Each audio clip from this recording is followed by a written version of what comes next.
আশুলিয়ার কাঠগড়া বাজারে দিনে দুপুরে ব্যাংক ডাকাতি, গুলিতে ম্যানেজার সহ নিহত ৫। গণপিটুনিতে এক ডাকাতও নিহত।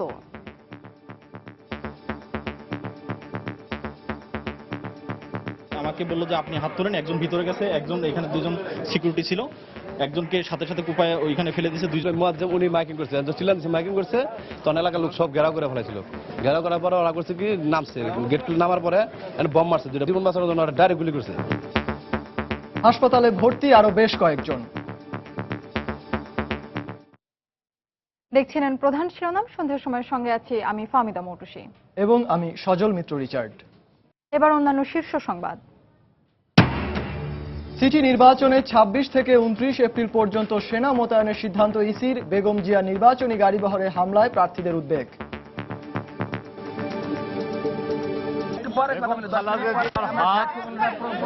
নিরপরাধ ঢাকাবাসীর রক্তে রঞ্জিত। পরিকল্পিতভাবে ওনার উপরে আক্রমণ করা হয়েছিল গতকাল। বেগম জিয়ার গাড়িবহরে হামলার ঘটনায় আওয়ামী লীগের মামলা, বিএনপির পাল্টা অভিযোগ দাখিল। দেশের বিভিন্ন জায়গায় বিক্ষোভ, পুলিশি বাধা।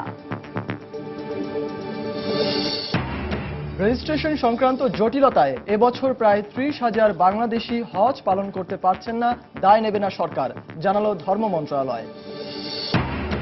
শুধু নারী লাঞ্ছনাকারীদের ছেড়ে দেয়াই নয়, ধর্ষণ মামলার আলামত গোপনের আসামিও ছিলেন শাহবাগ থানার ওসি সিরাজুল। সব চলছে প্রভাবশালীদের ছত্রছায়ায়, দাবি মামলার আইনজীবীদের। এবং ভারতে অপহরণ করে ধর্ষণের পর হত্যা করা হয় নার্গিসকে, দাবি পরিবারের। ময়নাতদন্তে রাজি হয়নি খুলনার সোনাডাঙ্গা পুলিশ।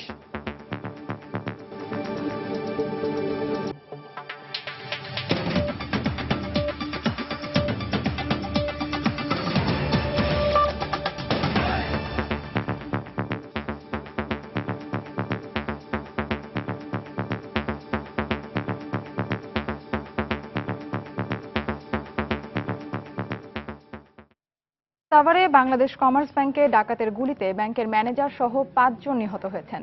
এ ঘটনায় গণপিটুনিতে এক ডাকাতও নিহত হয়েছেন। আহত হয়েছেন অন্তত ৪ জন। দুপুরে কাঠগড়া বাজার এলাকায় এই ব্যাংকের শাখায় এ ঘটনা ঘটে। পুলিশ জানায়, বেলা ২:৩০টার দিকে একদল সশস্ত্র ডাকাত দল একটি মোটরসাইকেল ও একটি প্রাইভেট কার নিয়ে ব্যাংকটিতে প্রবেশ করে। এ সময় তারা হাতবোমা ছুড়ে সেখানে আতঙ্ক সৃষ্টি করে। পরে তারা ব্যাংকের কর্মকর্তাদের জিম্মি করে ডাকাতির চেষ্টা করে। বোমার শব্দ শুনে এলাকাবাসী মাইকিং করে লোকজন জড়ো করলে ডাকাতরা গুলি ছোড়ে। পরে ডাকাতরা বেরিয়ে যাওয়ার সময় গুলিতে মুদি দোকানদার মনির হোসেন মারা যান। এ সময় এলাকাবাসী ২ ডাকাতকে ধরে গণপিটুনি দিলে একজন মারা যায়। গুরুতর আহত ব্যাংক ম্যানেজার অলিউল্লাহ, কর্মকর্তা জিল্লুর রহমান, নিরাপত্তা কর্মী এবং পলাশ নামে এক গ্রাহক সহ ৫ জনকে হাসপাতালে নেওয়া হলে কর্তব্যরত চিকিৎসক তাদের মৃত ঘোষণা করেন। হামলাকারীদের কাছ থেকে উচ্চ ক্ষমতা সম্পন্ন হাতবোমা উদ্ধার করেছে পুলিশ।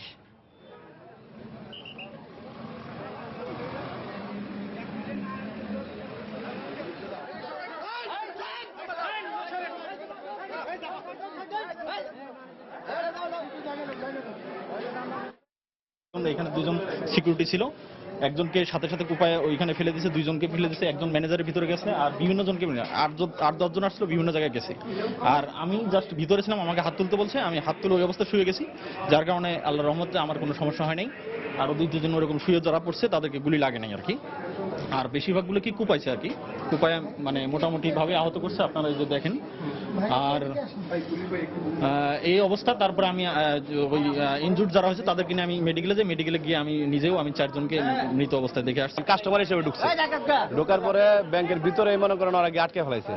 আটকে মনে করেন ব্যাংকের যত লোক ছিল তাদেরকে মনে করেন এলো বাচ্চারি মারধর করছে, কুপটুপ করছে, টাকা পয়সা যা কাছে ভরছে। তখন এই যে মসজিদের যে মাইক ছিল, মুয়াজ্জেম উনি মাইকিং করছে, চিল্লান মাইকিং করছে, তখন এলাকার লোক সব ঘেরাও করে ফেলাইছিল। একটা প্রিন্টের ফ্যাক্টরি করছে, অফিস করছে, প্রিন্টের এমডি মানে ব্যাংকের টাকা ফি বাড়াইছে, মনে হয় ১০০০ টাকা নিয়ে বাড়াইছে। এই বাইক ২ টাকা না ফিবারে এই বাইক না এই বাইক গুলি করে মাইরা ফেলে, লাস্ট গাড়ি বেরিয়ে তার থেকে তুলে আবার রাস্তায় গিয়ে মারা গেছে। 2টা লোক আমার ডাক দিল যে ভাই একটু আসেন উপরে, এরকম ম্যানেজারের অবস্থা খুবই করুন। পরে যাই দেখলাম একজনের উপরে একজনের এরকম পড়েছে। শুধুমাত্র সিম্পল একটা ডাকাতের উদ্দেশ্যে এসেছিল নাকি আর পিছনে আরো কোনো বড় ধরনের উদ্দেশ্য ছিল, আমরা এটা তদন্ত করে দেখছি। তো এইরকম ভিতরে আমরা যতটুকু এখন পর্যন্ত তথ্য পেয়েছি যে মাত্র 3 জন লোক ঢুকেছিল এবং তারা বিনা প্রয়োজনে তারা বল প্রয়োগ করছে বা 3টা লোককে ভিতরে খুন করেছে, যারা তাদেরকে কোনো প্রকার বাধাও প্রদান করে নাই। তো সেই ক্ষেত্রে আমাদের কাছে জিনিসটা আসলে সন্দেহজনক। দর্শক, এই মুহূর্তে কাঠগড়া বাজার এলাকায় আছেন আমাদের রিপোর্টার তারিকুজ্জামান শিমুল। আমরা সবশেষ খবর জানতে সরাসরি চলে যাচ্ছি তার কাছে। শিমুল,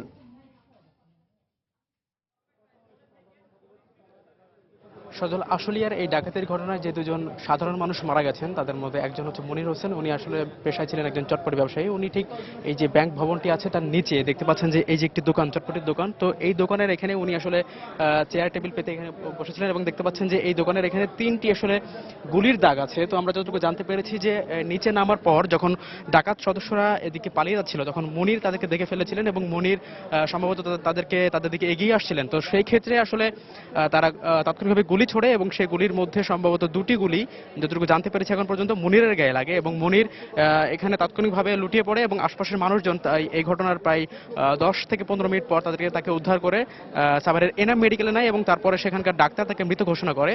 তো ঠিক একইভাবে এই গুলি ছোড়া হয়েছে এই যেই ব্যাংক ভবনটি আছে সেই ব্যাংক ভবনটিতে আমরা এখানকার যারা ব্যাংক কর্মকর্তা আছেন এবং কিছুক্ষণ আগে ঢাকা জেলার একজন পুলিশ কর্মকর্তা এখানে এসেছিলেন দেখা করতে এবং তিনি যতটুকু আমাদেরকে জানিয়েছেন যে আসলে সিসিটিভির ক্যামেরায় তারা দেখেছেন যে 3 জন সদস্য ভিতরে ঢুকেছিলেন ব্যাংক ভবনের ভিতরে এবং 3 জন সদস্য তারা সর্বোচ্চ 2 থেকে 3 মিনিট তারা ভিতরে এই নাশকতা চালিয়েছে এবং এই মুহূর্তে তারা বলছেন যে তারা আসলে শুরুতেই যেই ব্যাংকের যে গার্ড ছিল এবং যে একজন অস্ত্রধারী যে একজন গার্ড ছিল তাকে হত্যা করে এবং পাশাপাশি যারা ছিল এখানে সাধারণ মানুষ, নিরস্ত্র মানুষ, ব্যাংক কর্মকর্তা, তাদেরকে তারা কুপিয়ে আহত করে এবং কুপিয়ে আহত করে সব মোট 6,54,000 টাকা তারা এখান থেকে নিয়ে গেছে বলে এখানকার ব্যাংক কর্মকর্তারা যারা আছেন তারা আমাদেরকে জানিয়েছেন এবং সেই কারণে আসলে টাকার পরিমাণটা আসলে খুবই কম, আপনি নিশ্চয় বুঝতে পারছেন, কিন্তু আসলে হত্যাযজ্ঞ প্লাস সবকিছু মিলিয়ে আসলে মনে হচ্ছে এটি একটি বড় ধরনের নাশকতার পরিকল্পনা। ঢাকা জেলার যে ডিআইজি এখানে এসেছিলেন তিনিও আমাদেরকে জানিয়েছেন, খন্দকার গোলাম ফারুক, উনিও মনে করছেন যে আসলে উদ্দেশ্য প্রণোদিতভাবে কোনো দেশে কোনো অস্থিতিশীল অবস্থা সৃষ্টি করার জন্য কিংবা শত্রুতাবশত এখানকার ব্যাংক কর্মকর্তাকে হত্যা করা হয়েছে কিনা সেটি আসলে তারা খতিয়ে দেখছেন। তো ইতিমধ্যে আমরা জানতে পেরেছি যে ভেতরে কয়েকটি আইন শৃঙ্খলা বাহিনীর কয়েকটি দল ভিতরে কাজ করছে, যাদের মধ্যে গোয়েন্দা পুলিশ আছে, র্যাব আছে, সাধারণ পুলিশ যারা আছে তারা আছে, পাশাপাশি এসবির কিছু সদস্যকেও আমরা দেখেছি ভিতরে উঠতে। তো তারা সবাই আসলে এই ঘটনার পরে সবকিছু আসলে যাচাই বাছাই করে জানার চেষ্টা করছেন আসলে কি আসলে মূল কারণটা ছিল। পাশাপাশি যে একজনকে ধরা হয়েছে, জানেন নিশ্চয়ই যে মোটরসাইকেলে পালিয়ে যাওয়ার সময় স্থানীয় লোকজন 2 জনকে গণপিটুনি দিয়েছিলেন, তাদের মধ্যে একজন সেখানে গণপিটুনিতে জায়গায় মারা গেছেন। যে আরেকজন যিনি ছিলেন তাকে পুলিশ জিজ্ঞাসাবাদ করছে এবং তার মাধ্যমে তারা জানতে চাচ্ছে যে আসলে এই ঘটনার আসলে উদ্দেশ্য কি ছিল, ডাকাতি নাকি ডাকাতের বাইরে অন্য কিছু। তো এখনো পর্যন্ত আমরা এতটুকু জানতে পেরেছি, এর পরবর্তী সংবাদে আমরা আপনাদেরকে আরো বিস্তারিত জানানোর চেষ্টা করব। শিমুল, আপনি ওখানেই থাকুন, প্রয়োজনে আমরা আবার আপনার কাছে ফিরে যাব। আর দর্শক, আপনারা যেমনটা দেখছিলেন সাভারের কাঠগড়া বাজার এলাকা থেকে ব্যাংক ডাকাতির পর সবশেষ সেখানকার খবরাখবর জানাচ্ছিলেন আমাদের সহকর্মী তারিকুজ্জামান শিমুল। এশিয়া আফ্রিকা সামিটে অংশ নিতে 3 দিনের সফরে ইন্দোনেশিয়ার জাকার্তায় গেছেন প্রধানমন্ত্রী শেখ হাসিনা। সকাল 10টায় হযরত শাহজালাল আন্তর্জাতিক বিমানবন্দর থেকে বাংলাদেশ বিমানের একটি ভিভিআইপি ফ্লাইটে ইন্দোনেশিয়ার রাজধানী জাকার্তার উদ্দেশ্যে রওনা হন প্রধানমন্ত্রী। বাংলাদেশ সময় বিকেল 4টায় জাকার্তায় সুকর্ণহাত্তা বিমানবন্দরে পৌঁছান তিনি। আগামীকাল সকালে সম্মেলনের মূল অধিবেশনে ভাষণ দেবেন প্রধানমন্ত্রী। এছাড়াও 7টি দেশের সরকার ও রাষ্ট্রপ্রধানদের সঙ্গে তার দ্বিপাক্ষিক বৈঠক করার কথা রয়েছে। সম্মেলনে অংশগ্রহণ শেষে আগামী 23 এপ্রিল রাতে ঢাকায় ফিরবেন প্রধানমন্ত্রী।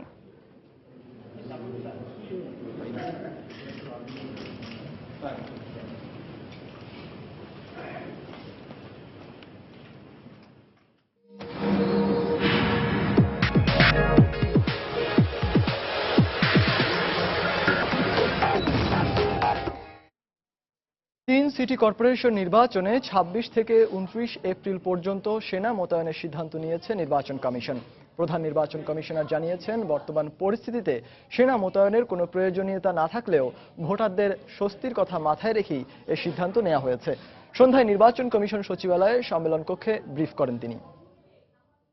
26 তারিখ থেকে 29 তারিখ পর্যন্ত আমরা সেনাবাহিনীকে ব্যবহার করব বলে আমরা নীতিগতভাবে সিদ্ধান্ত নিয়েছি। আমাদের এই নির্বাচনেও সেনাবাহিনী ডাকার কোনো প্রয়োজন ছিল না, তবুও অতি সম্প্রতিকালে আমরা খুব আতঙ্কিত সময় পাস করেছি। জনগণ এখনো দ্বিধাদ্বন্দ্বে রয়েছেন, যদিও পরিস্থিতি অনেক ভালো হয়ে গেছে, সেজন্যই ভোটারদের মনে মানসিক স্বস্তির জন্যে আমরা কিন্তু সেনাবাহিনীকে আমাদের কাজে সহায়তা করার জন্য বলেছি। এদিকে নির্বাচনী দায়িত্ব পালনের সময় সেনাবাহিনীকে বিচারিক ক্ষমতা দেওয়ার দাবি জানিয়েছে বিএনপি। বিকেলে রাজধানীর প্রধান নির্বাচন কমিশনারের সাথে সাক্ষাৎ করে বিএনপির একটি প্রতিনিধি দল কমিশনের কাছে এ দাবি জানান। নির্বাচন কমিশন সেনা মোতায়েনের সিদ্ধান্ত নিয়েছেনই, তাকে আমরা সাধুবাদ জানাই। তার সাথে সাথে এখন আমরা আশা করব যে তাদেরকে ম্যাজিস্ট্রেটে ক্ষমতা দেওয়া হয়। তাহলে আমি মনে করি যে নির্বাচনের দিন বাংলাদেশের সিটি কর্পোরেশনের নাগরিকরা সুষ্ঠু মনে এবং সুষ্ঠুভাবে স্বাধীনভাবে গিয়ে তারা ভোট দিতে পারবে। এদিকে নির্বাচনের বাকি আর মাত্র 6 দিন। দিন যত ঘনিয়ে আসছে, প্রচারণায় ব্যস্ত সময় পার করছেন ঢাকা উত্তর ও দক্ষিণ সিটি কর্পোরেশনের মেয়র ও কাউন্সিলর প্রার্থীরা। আজও সকাল থেকে রাজধানীর বিভিন্ন পাড়া মহল্লায় ছুটে বেরিয়েছেন তারা। দিনভর নির্বাচনী প্রচারণার পাশাপাশি প্রার্থীদের আলোচনায় এসেছে বিএনপি চেয়ারপারসন বেগম খালেদা জিয়ার নির্বাচনী পথসভায় হামলার প্রসঙ্গটিও। এই ঘটনায় উদ্বেগ প্রকাশের পাশাপাশি সুষ্ঠু নির্বাচনী পরিবেশের নিশ্চয়তা চেয়েছেন প্রত্যেক প্রার্থী। গত কয়েকদিনের মতো মঙ্গলবারও দিনের শুরুতেই ভোট চাইতে বের হন মেয়র প্রার্থীরা। ঢাকা দক্ষিণে ইলিশ প্রতীক নিয়ে মাঠে নামেন আওয়ামী লীগ সমর্থিত মেয়র প্রার্থী সাইদ খোকন। আজিমপুর থেকে পুরান ঢাকার বিভিন্ন এলাকায় ছুটে বেরিয়েছেন তিনি। ঢাকা উত্তরে প্রচারণায় নামেন আওয়ামী লীগ সমর্থিত আরেক মেয়র প্রার্থী আনিসুল হক। বেগম জিয়ার নির্বাচনী গাড়ি বহরে হামলার ঘটনায় উদ্বেগ প্রকাশ করেন আওয়ামী লীগ সমর্থিত এই দুই মেয়র প্রার্থী। বলেন, সুষ্ঠু তদন্তেই বেরিয়ে আসবে হামলাকারীদের পরিচয়। আমরা এই ঘটনাকে সমর্থন করি না, এটি ভালো হয়নি। আমরা মনে করি যে ইলেকশন কমিশন এই ব্যাপারটি দেখবেন, তদন্ত করবেন। এটি দুঃখজনক ঘটনা, কে করেছে এটা বের হওয়া উচিত। নিরপরাধ ঢাকাবাসীর রক্তে রঞ্জিত। তার পরিবারের সদস্যরা যদি কারো উপরে সংক্ষুব্ধ হন, বিক্ষুব্ধ হন, সেটা তার পরিবারের সদস্য এবং বেগম জিয়ার ব্যাপার। তবে আমরা একটা শান্তিপূর্ণ পরিবেশে নির্বাচন দেখতে চাই। অন্যদিকে পুরান ঢাকার পাড়া মহল্লায় বাড়িতে বাড়িতে গিয়ে মগ প্রতীকে ভোট চেয়েছেন দক্ষিণে বিএনপি সমর্থিত প্রার্থী মির্জা আব্বাসের স্ত্রী আফরোজা আব্বাস। যতই হামলা চালাক, যতই হত্যা করুক আর ভাঙাচুরি করুক, কোনোভাবেই জনগণ আর এটাকে মেনে নেবে না। আমরা চাই না নিজেরা ভোট ডাকাতি করতে, অন্য কেউ ভোট ডাকাতি করুক, সেটাও আমরা চাই না। আমরা চাই সেনাবাহিনী মোতায়েন করতে, প্রত্যেকটা কেন্দ্রে সিসি ক্যামেরা লাগাতে। জনগণ যদি সঠিকভাবে ভোট দিতে পারে, ইনশাআল্লাহ বিজয় আমাদের সুনিশ্চিত। আর উত্তরে শ্যামলী, আগারগাঁও সহ বিভিন্ন এলাকায় গণসংযোগের সময় তাবিথ আউয়াল অভিযোগ করেন, তার পক্ষে প্রচারণায় নেমে বেগম জিয়া হামলার মুখে পড়লেও নির্বাচন কমিশন নীরব রয়েছে। আর এই ঘটনায় তীব্র নিন্দা জানিয়েছেন ঢাকা উত্তরের আরেক মেয়র প্রার্থী মাহিবি চৌধুরী। পরিকল্পিতভাবে ওনার উপরে আক্রমণ করা হয়েছিল গতকালকে। এতে প্রমাণ করা হয় নিশ্চিতভাবে যে ঢাকা শহরে কোনো নিরাপত্তা কোনো মহলই নাই। নির্বাচন দূরের কথা, সুস্থ পরিবেশে বিরাজ করতেছে না। আর এটার জন্য চিফ ইলেকশন কমিশন নিশ্চুপ হয়ে আছে। দেশের প্রধান রাজনৈতিক নেত্রীর উপর এই ধরনের হামলা অনভিপ্রেত এবং নির্বাচনের পরিবেশকে নষ্ট করবে। এদিন উৎসবমুখর পরিবেশে সুষ্ঠু নির্বাচন নিশ্চিত করতে নির্বাচন কমিশনের প্রতি আহ্বান জানান প্রত্যেক মেয়র প্রার্থী। তাফসীর বাবু, সময় সংবাদ, ঢাকা। বিএনপি চেয়ারপারসন বেগম খালেদা জিয়ার গাড়ি বহরে হামলার ঘটনায় পাল্টাপাল্টি মামলা হয়েছে তেজগাঁও থানায়। এ নিয়ে রিপোর্টটি থাকছে সংবাদের পরের অংশে। সন্ধ্যার সময় আরো থাকছে, সিরিজ জয় নিশ্চিত হলেও কাল হোয়াইট ওয়াশের স্বাদ পেতে মরিয়া টাইগাররা সকাল থেকে পাকিস্তান দলের টানা অনুশীলন। রেজিস্ট্রেশন এবং ব্যাংকে টাকা জমা দেওয়া সংক্রান্ত জটিলতার কারণে এবছর প্রায় 30,000 বাংলাদেশি হজ পালন করতে পারবেন না। দুপুরে সচিবালয়ে হজ ব্যবস্থাপনার সবশেষ পরিস্থিতি নিয়ে আয়োজিত এক সংবাদ সম্মেলনে এ তথ্য জানানো হয়। সভায় বিভিন্ন সময়ে হজযাত্রীদের নানা বিড়ম্বনার বিষয়ে বিস্তারিত আলোচনা হয়। আলোচনা শেষে ধর্মসচিব চৌধুরী মোহাম্মদ বাবুল হাসান বলেন, ইলেকট্রনিক হজ ব্যবস্থাপনা ও এজেন্সির ত্রুটির কারণেই এ অব্যবস্থাপনার সৃষ্টি হয়েছে।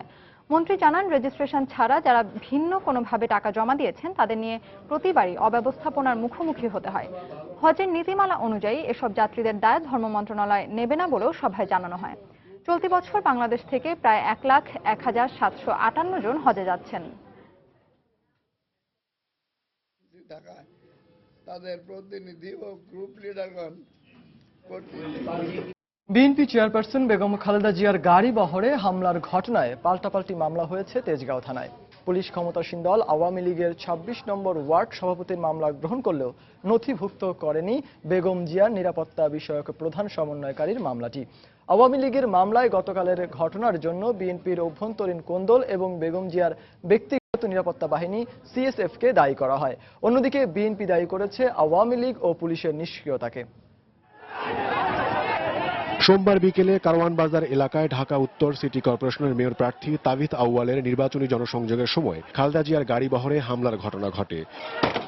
এ সময় একটি অ্যাম্বুলেন্স সহ বহরের কয়েকটি গাড়ি ভাঙচুর করা হয়। আহত হন বেশ কয়েকজন। এ ঘটনায় ক্ষমতাসীন দল আওয়ামী লীগের ২৬ নম্বর ওয়ার্ডের সভাপতি জহিরুল হক জিল্লুর সোমবার মধ্যরাতে তেজগাঁও থানায় মামলা করেন। জহিরুল হক দাবি করছেন ২৬ নম্বর ওয়ার্ড কাউন্সিলর পদে বিএনপির বিদ্রোহী এক প্রার্থী সোমবারের সহিংসতার জন্য দায়ী। আওয়ামী লীগের কেউ হামলায় অংশ নেয়নি বলেও দাবি তার।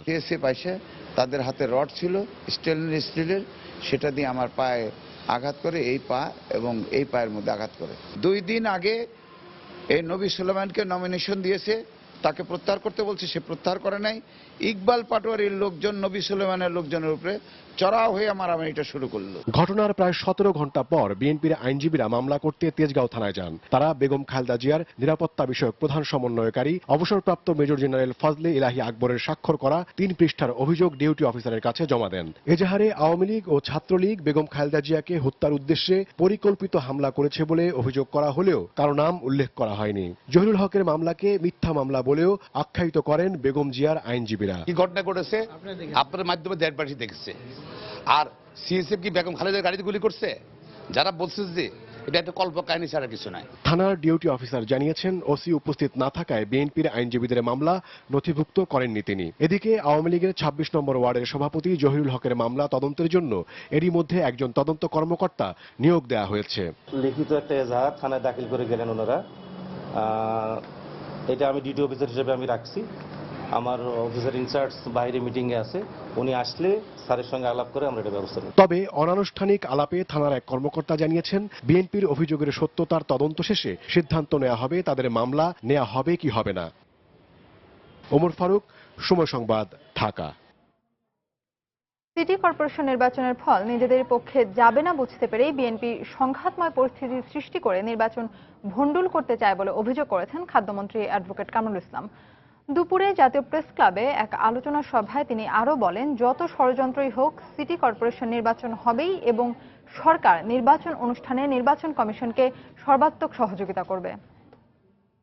নির্বাচন কমিশন যেখানে সুষ্ঠু গ্রহণযোগ্য একটি নির্বাচন অনুষ্ঠানের জন্য বদ্ধপরিকর, সেই মুহূর্তে গতকালকে যেই চেহারায় আমরা বেগম খালেদা জিয়াকে আমরা রাজপথে দেখেছি, এটা কিসের আলামত? বুঝাই যাচ্ছে তারা নির্বাচনকে সুষ্ঠু নির্বাচনের বিরুদ্ধে। তারা সুষ্ঠু নির্বাচন করতে দিতে রাজি না। এই নির্বাচনের ফলাফল তাদের পক্ষে কোনো অবস্থাতেই যাবে না। যেভাবে মানুষ পুড়িয়ে মেরেছে, দেশে যে ধ্বংসের রাজনীতি তারা যে করেছে, তার জন্য মানুষ ব্যালটের মাধ্যমে প্রতিশোধ গ্রহণ করবে, এটা তারা উপলব্ধি করতে পেরেছে। এবং উপলব্ধি করতে পেরেছেই বলে একটা সংঘাতময় পরিস্থিতির সৃষ্টি তারা করতে চায়। যতই ষড়যন্ত্র করার চেষ্টা করুন না কেন, একটা সুষ্ঠু নির্বাচন আমরা উপহার দিতে চাই এবং সেই নির্বাচন হবেই বাংলাদেশে। বেগম খালেদা জিয়ার গাড়ি বহরে হামলার প্রতিবাদে দেশের বিভিন্ন স্থানে বিক্ষোভ মিছিল করেছে বিএনপি ও এর অঙ্গ সংগঠনের নেতাকর্মীরা। তবে বেশ কয়েকটি জেলায় মিছিলে বাধা দিয়েছে পুলিশ। সকালে বগুড়ার মফিজ পাগলা মোড় থেকে মিছিল বের করে জেলা বিএনপি। মিছিলটি ইয়াকুবিয়া মোড়ে পৌঁছলে পুলিশের বাধার মুখে পড়ে। বরিশাল, ফেনীতেও বিএনপির মিছিলে বাধা দেয় পুলিশ। এছাড়া টাঙ্গাইল, মানিকগঞ্জ সহ দেশের বিভিন্ন স্থানে বিক্ষোভ মিছিল করেছেন বিএনপি ও এর অঙ্গ সংগঠনের নেতাকর্মীরা। বিক্ষোভ মিছিল থেকে হামলায় জড়িতদের গ্রেফতারের দাবি জানানো হয়। শুধু নববর্ষে নারী লাঞ্ছনাকারীদের ছেড়ে দেয়া নয়, চট্টগ্রামের রাউজান থানার ভারপ্রাপ্ত কর্মকর্তা থাকাকালে সীমা ধর্ষণ মামলার আদালতে গোপনে আসামি ছিলেন শাহবাগ থানার বর্তমান ভারপ্রাপ্ত কর্মকর্তা সিরাজুল ইসলাম। পরে বিচারিক আদালত থেকে ওই মামলায় অব্যাহতি পেলেও বাদীপক্ষ সীমা ধর্ষণ মামলায় তাকে আসামি করতে উচ্চ আদালতে আবেদন করেছেন। মামলার আইনজীবী বলছেন, বিভিন্ন প্রভাবশালী মহলের ছত্রছায়া থেকেই দায়িত্ব পালন করছেন এ ধরনের পুলিশ কর্মকর্তারা। খান মোহাম্মদ রুমিলের রিপোর্ট। শাহবাগ থানার বর্তমান ভারপ্রাপ্ত কর্মকর্তা সিরাজুল ইসলাম 1996 সালে ছিলেন চট্টগ্রামের রাউজান থানার ওসি। সে সময় সীমা চৌধুরী নামে এক পোশাক কর্মীকে বাড়ি থেকে তুলে নিয়ে ধর্ষণ করা হয়। আর এই ঘটনায় করা মামলায় আসামি ছিলেন রাউজান থানার তৎকালীন এসআই উত্তম কুমার মজুমদার এবং 3 কনস্টেবল সাদেক আলী, আবুল বাশার ও গৌরচন্দ্র। এই মামলার আলামত গোপনের অভিযোগে 1997 সালে সিরাজুল ইসলাম সহ 3 কর্মকর্তাকে আসামি করে মামলা করা হয় আদালতে। তবে সরকার পরিবর্তনের পর 2002 সালের 23 জুন মামলা থেকে অব্যাহতি পান সিরাজুল ইসলাম। পুলিশের যতগুলো ঘটনা ঘটেছে তারা কোনো পলিটিক্যাল ছত্রছায়ায় এসে তারা ক্ষমতার জোরে হোক, কোনো কারণে ইনফ্লুয়েন্স করে হোক, তাদের ছত্রছায় তারা কিন্তু অব্যাহতি পেয়েছে, বড় একটা জায়গা তারা অবস্থান করছে। সংশ্লিষ্ট আদালতের আইনজীবীরা বলছেন, রাউজান থানার ভারপ্রাপ্ত কর্মকর্তার কক্ষে সীমা ধর্ষণের ঘটনা ঘটলেও সীমাকে মামলার বাদী না করে পুলিশ বাদী হয়ে মামলা করেছিল। মামলাকে ভিন্ন খাতে নিতেই এমনটা করা হয়েছিল বলে অভিযোগ আইনজীবীদের। সীমার মা জীবিত আছে এখনো, শোভারানী, তাকেও বাদী করা হয় নাই। তার ভাই সজল ছিল, সজলকেও বাদী না করে পুলিশকে বাদী করা হয়েছে। এখানে আসামি পুলিশ, বাদী পুলিশ, তদন্ত কর্মকর্তা পুলিশ, সাক্ষী পুলিশ।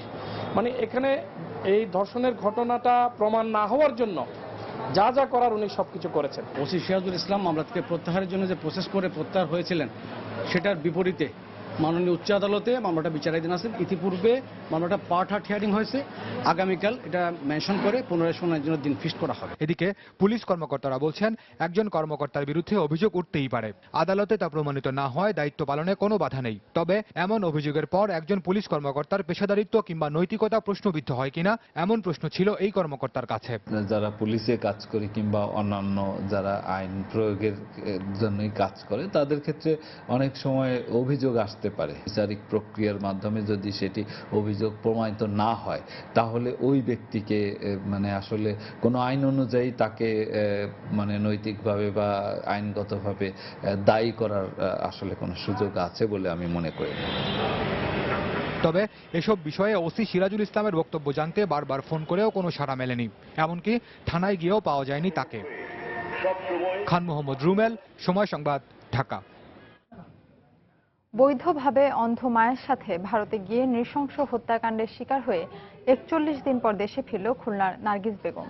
সোমবার বেনাপোল সীমান্ত দিয়ে নিহতের স্বজনদের কাছে লাশ হস্তান্তর করে বিএসএফ ও বিজিবি। এ সময় খুলনা মেট্রোপলিটন পুলিশের কেউ উপস্থিত ছিলেন না বলে জানিয়েছেন নিহত স্বজনরা। এছাড়া ময়নাতদন্ত ছাড়াই নার্গিসের লাশ দাফন করা হয়েছে। পরিবারের সদস্যদের অভিযোগ, ধর্ষণের পর তাকে হত্যা করে শরীরের গুরুত্বপূর্ণ অঙ্গ প্রত্যঙ্গ কেটে নেওয়া হয়েছে। খুলনা থেকে বিস্তারিত জানাচ্ছেন তরিকুল ইসলাম। খুলনার সোনাডাঙ্গা থানার কেডি অ্যাপ্রোচ রোডের বাসিন্দা দিনমজুর আবুল কালামের স্ত্রী নার্গিস বেগম ট্যুরিস্ট ভিসা নিয়ে ভারতের দিল্লি হয়ে আজমির শরীফ যাওয়ার জন্য গত 9 মার্চ বেনাপোল সীমান্ত দিয়ে কলকাতা থেকে ট্রেনে যাত্রা শুরু করেন। সাথে ছিলেন অন্ধমা ননিবালা ওরফে আনোয়ারা বেগম এবং মেয়ে কাকলি। পথে কানপুর রেল স্টেশনে মাঝরাতে দুষ্কৃতকারীরা নার্গিসকে আটকে রেখে মা ও মেয়েকে ট্রেন থেকে নামিয়ে দেয়। আমার যখন আইসে সোনানি মারে না, সো এরকম মুখ চাইপে ধরিছে। আমি কই কিডা?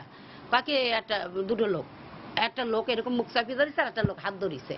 তা আমি করছি কি, তারপরে আমি দৌড়ে গেছি, যাচ্ছি, এর ভিতরে ট্রেনটা ছেড়ে দিছে। ও নার্গিস চিল্লাচ্ছে, খুব চিল্লাইছে, জায়গা বসে বুঝছেন। ঘটনার 4 দিন পর স্থানীয়দের সহায়তায় ননিবালা ওরফে আনোয়ারা বেগম এবং কাকলি ফিরে আসে বাংলাদেশে। 29 মার্চ খুলনার সোনাডাঙ্গা থানা পুলিশের মাধ্যমে ভারতে নার্গিসের মৃত্যুর খবর পায় তার পরিবার। দুই দেশের পররাষ্ট্র মন্ত্রণালয়ের মাধ্যমে গত 20 এপ্রিল বেনাপোল সীমান্ত দিয়ে নিহতের লাশ পৌঁছায় খুলনায়। স্বজনরা জানায়, নিহত নার্গিসের শরীরে পাশবিক আঘাতের চিহ্ন রয়েছে।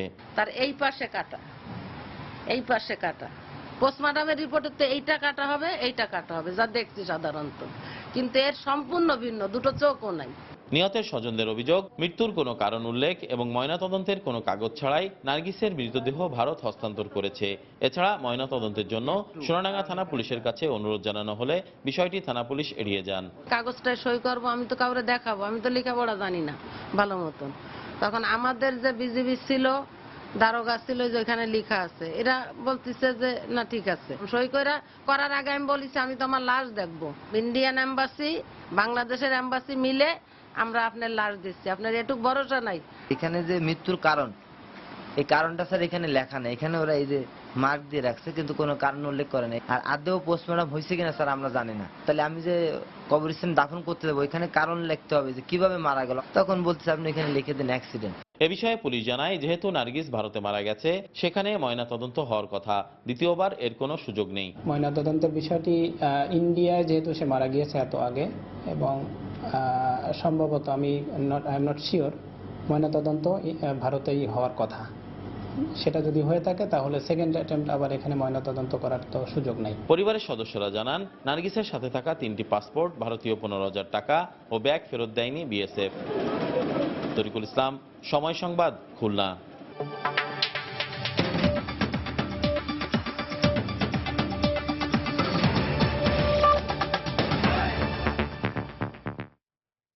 ক্ষমতায় থাকাকালে বিচার বহির্ভূত হত্যাকাণ্ডের দায়ে মিশরের সাবেক প্রেসিডেন্ট মোহাম্মদ মুরসিকে 20 বছরের কারাদণ্ড দিয়েছেন কায়রোর একটি আদালত। কারাভোগ থেকে প্যারোলে মুক্তির সম্ভাবনাও নাকচ করে দিয়েছেন আদালত। 2012 সালে প্রেসিডেন্টের বাসভবনের সামনে 10 জন বিক্ষোভকারীকে হত্যার দায়ে দোষী সাব্যস্ত হন মুরসি। এছাড়াও তার বিরুদ্ধে আরও 3টি মামলা রয়েছে। 2013 সালে মুরসির অপসারণের দাবিতে বিক্ষোভে উত্তাল হয়ে ওঠে মিশর। এ সময় মুরসির সমর্থক এবং বিক্ষোভকারীদের মধ্যে ব্যাপক সংঘর্ষ হয়। নিরাপত্তা বাহিনীর গুলিতে প্রাণ হারায় 8 শতাধিক মানুষ। পরে জুলাইতে সেনা অভ্যুত্থানের মধ্য দিয়ে ক্ষমতাচ্যুত হন মুরসি। গত বছর সেনা প্রধানের দায়িত্ব থেকে সরে গিয়ে আবদেল ফাতাহ আল সিসি প্রেসিডেন্টের ক্ষমতা গ্রহণ করেন।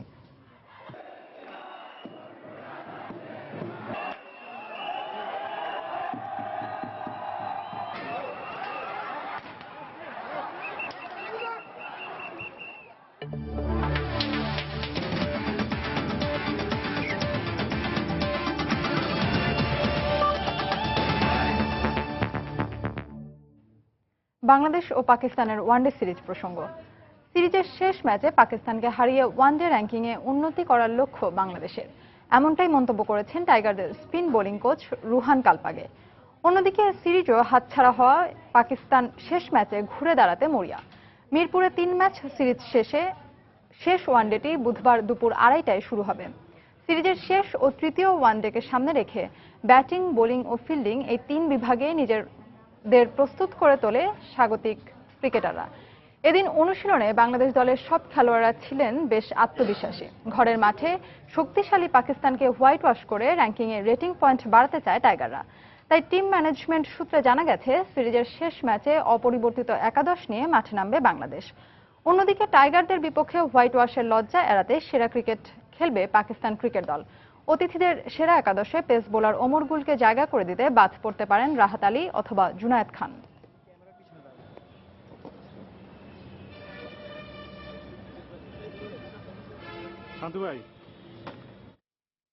সন্ধ্যার সময়ে এ পর্যায়ে শীর্ষ সংবাদ জানিয়ে দিচ্ছি আরেকবার। আশুলিয়ার কাঠগড়া বাজারে দিনে দুপুরে ব্যাংক ডাকাতি, গুলিতে ম্যানেজার সহ নিহত 6, গণপিটুনিতে এক ডাকাতও নিহত, হাসপাতালে ভর্তি আরো বেশ কয়েকজন। সিটি নির্বাচনে 26 থেকে 29 এপ্রিল পর্যন্ত সেনা মোতায়েনের সিদ্ধান্ত ইসির, বেগম জিয়ার নির্বাচনী গাড়িবহরে হামলায় প্রার্থীদের উদ্বেগ।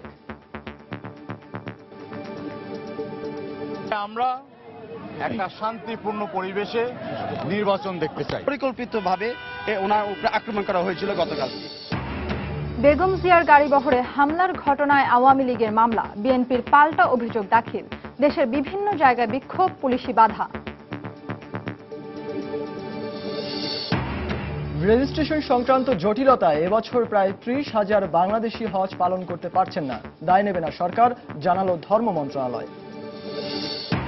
এবং শুধু নারী লাঞ্ছনাকারীদের ছেড়ে দেয় নয়, ধর্ষণ মামলার আলামত গোপনের আসামিও ছিলেন শাহবাগ থানার ওসি সিরাজুল।